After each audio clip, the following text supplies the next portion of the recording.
It's been a long time and we're back. It's been like, what, 11 months since we've done a podcast? So welcome back. A new Heal and Reveal series. We're back. New Better era. than ever. It's been a long time. You got a prelude. The preview prelude. Welcome to Reveal and Heal podcast. I'm Ryan. I'm Kylie. There you go. Today we're going to be talking about the power of romanticizing your life every day. Romanticizing your everyday life. I've definitely learned a lot more about this in the last year. And I think the one thing that I implemented 3 years ago that I've continued to do, which has been something I don't want to miss now, is my Friday night like self-care bubble bath or shower. Every Friday night, the kids go to their dad's and I set candles. I put on date night music. Honestly. Oh, you're really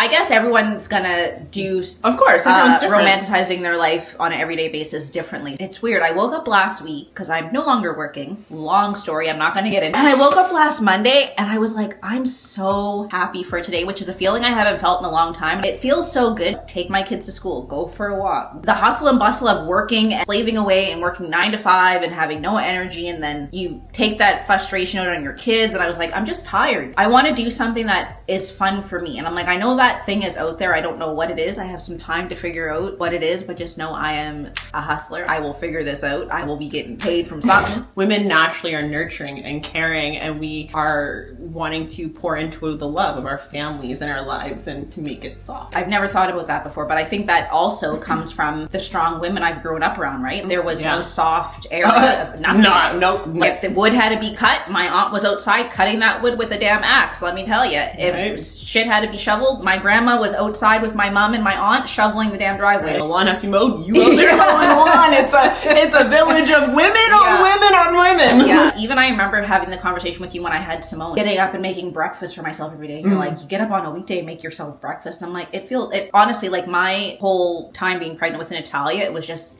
everything happened really quick. I had really bad postpartum depression. And I thought about it when it happened the second time around, which I was really reluctant on, like, I don't know if I can be a mom for the second time, just because it was so hard the first time. And then my husband was like, we got this, like, we're gonna be fine. I was able to like fully embrace being a mom to both of my kids. And I really cherish that time of getting up in the morning, getting Natalia ready for preschool, and just being there for them. I guess that's one thing that you said is important.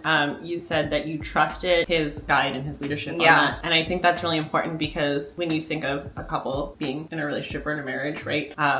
You don't have to be biblical, but biblical sense. The man is the leader in the household, right? Well, it's a woman's, really as a wife, who trusts the leadership of their husband to guide you. And that is something that you're really not grateful, lucky to have had, because a lot of women don't have that. And I look back at my own experience, and the first time was okay. The second time was just absolutely horrendous. Honestly, I think that guidance or that trust in the partner you're having allows you to be able to romanticize your life more, or to lean into that. Yes. Now that I have this time off of work and I'm able to not just be here, but be present. I've always worked from home and I was always here, but it'd be like, oh, like I gotta do this, like, hold on, give me a sec. And like getting frustrated at work. And again, that would spill over into my family because I would be here, but I wouldn't be here. And I think that's important because there's a big difference between being here and actually being present. And in order to romanticize your life, you need to be present in your everyday. If you're not, you're either in the past thinking about what didn't work out, what you regret, what you want to change, and it's keeping you stuck in a loop, or you're too busy thinking about the future and then you're getting anxiety because you're like, well, I haven't achieved this yet and I still need to do this and I still do that, like making yourself feel bad, or you're in constant like stress mode. But like being present in that moment and just being like, I'm gonna just enjoy where I'm at. So a few weeks ago I was on the trail walking in the morning, and it was probably like between like 8 o'clock in the morning. It was cold and I was listening to the Mel Robbins podcast. I can't remember which one it was, but I sat down for a sec. There's just a nice little scenic area, and this lady walks up to me and I had my headphones in and she's like, can I give you a rock? And I was like, there's rocks everywhere. I was very confused. I was like, sure.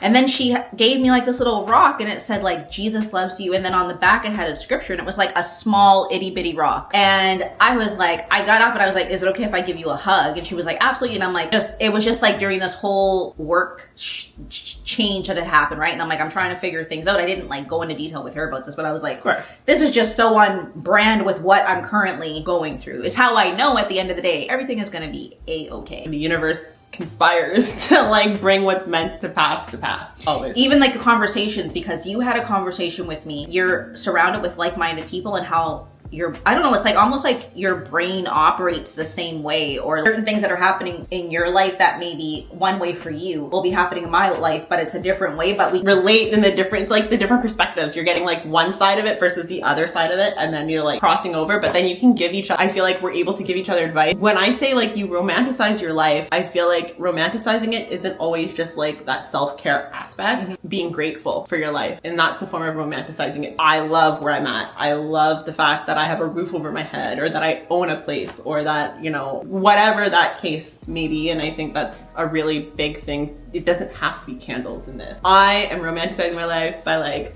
living life in my bed, enjoying it, even being grateful for it, and just being grateful. Like, how do you feel like romanticizing your life helps you reclaim your joy, especially in times that are tough or difficult? I think as moms, we're always like my kids first, but what I've learned over definitely the last 10 years is I need to put myself first. Because when my cup's not full, I'm not pouring into no one else's cup. One thing I've learned though is even when I'm not feeling like my best, and it's okay to like take that day and be like, I just need a break. I just need some time to just unwind and lay down and be sad. And it's okay to be in that moment. Tomorrow I refuse to be in the same mindset as I am today. So I think it's okay to stay there for a short amount of time. My mom was fine, but like I think about like different situations growing up and I'm like, oh wow. Times when like I got in trouble for no reason and I'm like, my mom was going through it then.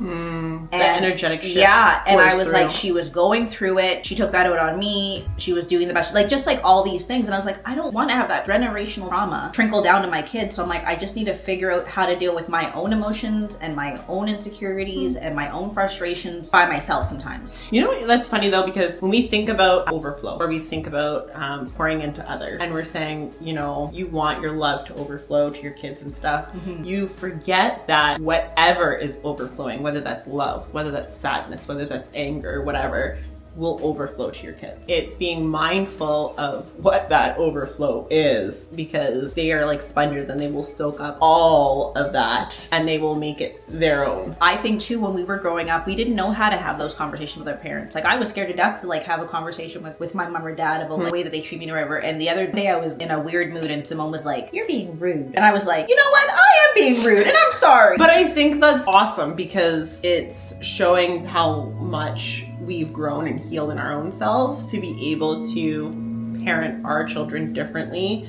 And again, we can only do what we're given. And our parents weren't given that safety. It's completely different generation, completely different circumstances. I want to talk about creating rituals out of routine. So this is something, for instance, in the mornings after I drop off my kids at school, I always go for, or I try to go for a walk, or I'll go to Pilates, or I'll go to the gym. Something to get my body moving and to, one, get it out of the way. That way I'm like, okay, I checked off my fitness for the day, but also to listen to a podcast and just get my juices flowing in my head. It's like an open canvas now that I'm not working. I'm like, oh, like, do I want to do a cooking class? Do I want, like, what do I want to do? When we talk about romanticizing our everyday life, that for me is one thing, that for you is a different thing, but it's important to create routine or rituals. It can be cooking and listening to music. It can be having a bubble bath and a glass of wine. It can be going for a walk. It can be whatever that looks like to you. Sometimes it's reading. I know you're a big reader. I'm not. Do what the things that make you happy. I just did this with one of my girlfriends, and you know, this like summer last year, we were in completely different spaces and we were our own little support system of trying to hold each other up. And now we sat down again this year, like a year later, and looked at it and was like, wow, look how far we've come. Look how much we've overcome and conquered. In 1 year, so much has shifted. Being truly grateful. The fact like, wow, okay, I've learned so much.